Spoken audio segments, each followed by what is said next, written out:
Welcome to People in Profit. I'm Stephen Carroll. Today, we're looking at the future of Paris's nighttime economy after a year and a half of coronavirus restrictions. Bars, restaurants, concert venues and theatres reopened first in May, while nightclubs were only given the green light in early July. They'd been closed since the start of the pandemic. From August, anyone going to these places must produce a so-called health pass, showing that they've been vaccinated or tested negative for Covid-19. Paris's nighttime scene is a major part of the capital's economy. A 2019 study found there were over 4,000 bars in the capital, as well as 450 concert venues and 170 nightclubs. These businesses employ thousands of people in Paris. So what state is the sector in now and what does the future look like? I'm joined to discuss this in studio by Lucas Javelle, who's the editor of the nightlife section of the magazine Le Bonbon. Thank you very much for coming into us. Thanks. And with us as well is Laurent, who's the head barman at Harry's Bar in central Paris, an institution, for those who know it, in the centre of the French capital. Lucas, I'm going to start with you. It's been a really difficult year for these elements of the nighttime economy. What does the scene in Paris look like now compared to before the pandemic? Well, first I'm going to say that everybody's breathing again, at least a bit. So for now, the nightlife in Paris is kind of flourishing because a lot of people couldn't do anything for almost a year. So many events are coming on.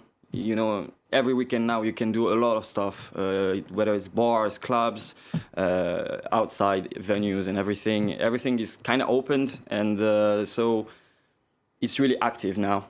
You have a lot of choice and everything, but it's also a bit complicated for everybody due to the restrictions, the circumstances and everything. So have many places closed then? Yeah, many places closed. From a number I got nationally, 1,600 clubs from France and 100 already closed their doors, definitely. Yeah. Really early during the pandemic, around April or May of last year, a study showed that almost a third of every night establishments are going to close because of the pandemic. Right now, it's not really the reality. Some of them could survive still, but we are not sure for the future, and nobody really knows what the future is going to be about. Indeed. Harry's Bar was closed until the start of July. What has your reopening been like? Well, we had to reorganize ourselves. The offer we usually do is a lot shorter. Downstairs, we're supposed to have a piano bar, which is still closed. As soon as you reopen, the charges come back as heavy as usual. So you have to put that down and cut down a little bit. The second thing is, in this time of crisis, you have to keep the identity going and to stay alive. So that's why, probably talking about it later on, we opened a new place in Cannes, in south of France, at the end of June, to have a second offer.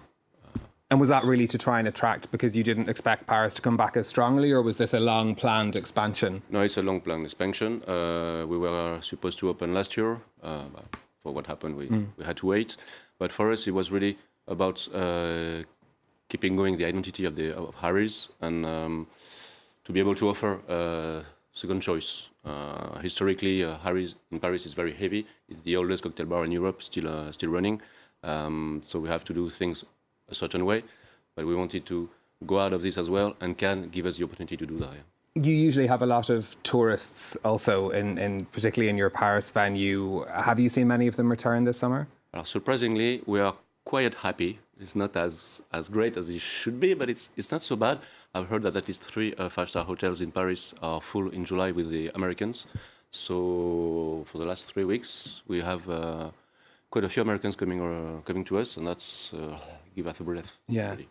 How much help did you have from the government then over the past year and a half? Well, we've been for the staff to be paid on the furlough scheme. Yeah, exactly. Yeah, and we got the rent taken care of. Basically, that's it. So because Harry, it's been there for so long, and we are strong, we can keep going, which is not the case of everyone.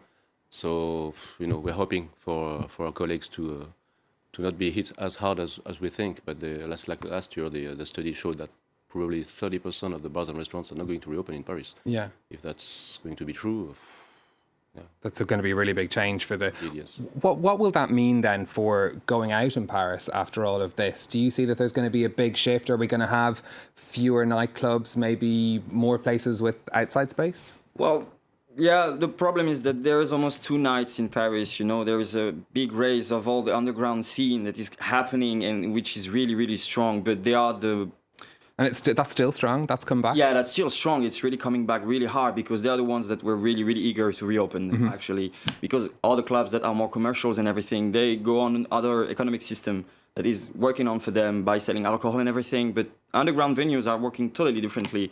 They mostly put their money on the artists that they're going to make play because they're the ones bringing the people and everything. So it's harder to, get the place full, even if you are actually asked to only fully the place by only 50%, So those two nights are different because one is really suffering and not the other, actually. So most of the clubs that reopened, thanks to the new government system that happened on the 9th of July, underground scene could not open as much as the other clubs.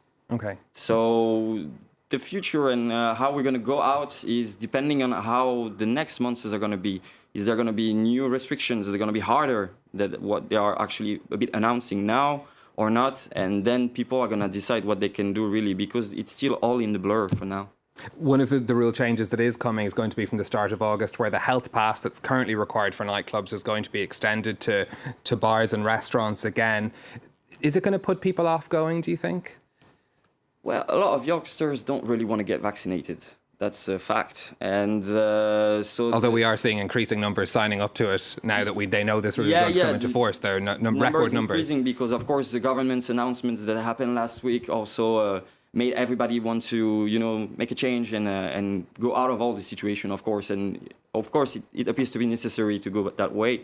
So, but the health pass is like, I can tell you from a youngster point of view, as I am also, it's like, it's a break on your thoughts of going out, It's kind of a top sign because you have to deal with this thing first. You don't have to just think about what I'm going to do in the next hour. No, you have to get a test or be vaccinated and then show that thing that, you're okay to go inside or even not inside because also outdoor venues are asking for the health pass. So, it can be a stop sign for some people. The people who work in this industry that you speak to, like, people who are kind of running these events, are they very worried about seeing a drop in customers? Yeah, I can say that they're constantly worried about the situation itself. But for now, events are showing that people still are coming. We have the health pass from the beginning, actually. Like only, let's say, 30 to 40% of the events are not really requiring it. But most of them, there are above 1,000 people. So they need it. And people are really willingly showing it and doing it. But they are not really worried on whether people are going to come or not. But for now, let's say for now, Okay. Laurent, are you worried about having to police this? It's going to apply to Harry's Bar from the 1st of August. Yeah, that's a strange situation. We will have to do the police. It's not a real job for us. It's, kind of places in nightclubs, like Luca was saying, youngers will find a way and they will go out anyway, I believe. But for... And that you believe that they'll get around the system somehow? Yeah, we for sure we'll get a problem of fake and false. We will have to deal with that. But for places like us, I think it can put back some people to keep them away. It's especially if you know the French way. They find that as a lack of freedom, and just to show they're complaining about it, they cannot go out anymore. They find a way around during that time to go out with their friends or bring people home. Yeah. And that could be a problem for the kind of places we are. We hope not. It's for us as well to be innovative and offer something else and make sure that they realize that they are hungry for it. Yeah, you need to think about the fact that people got used to the fact of party at home and everything for a year, more than a year now. So if you're going to ask them to choose and they really don't want to go through the health pass system, of course they're going to stay at home. Mm. One of the things that's going to change, of course, is government aid is going to be wound down very soon as well. Are you concerned about what effect that might have if you don't have the customers to match up the revenue? I believe not, because the French, it's cultural. They always find a way around to go out. It's part of their life. So you're optimistic in the medium term? Very optimistic, yeah, really. Whatever happens, I believe that the French will find a way. Okay. Lucas, what will going out in Paris look like in Can you cast your eye ahead into a year's time? Are we all going to be going to massive outdoor venues, or what are things going to look like? Well, if everything goes good, everything's going to go back like where we left, In 2019, as you said earlier, it was a big party. Paris was a big party. France in general was a big party. So, yeah, I think it's going to come back. But I don't know when. And I'm not sure if really or not, because as I told you just before, yeah, it's a big blur for everybody to know what's going to be, like in 3 months. The health pass is a hard thing to go with. And also now they're talking about maybe bringing back the curfew, maybe just forbidding all events that are gathering too much people and everything. Yeah. So I can't really be sure, but otherwise Paris is a big party anyway. So if we are able to do the things that we are used to do, it's going to be amazing. Okay, that's a pretty good note to leave it on. Lucas Javelle from Le Bonbon, thank you very much for coming into us, and Laurent Giraud from Harry's Bar too. Thank you very much. Thank you to you for watching. If you'd like to get in touch with your comments on the future of the nighttime economy, you'll find me and the team on social media. Until next time, goodbye.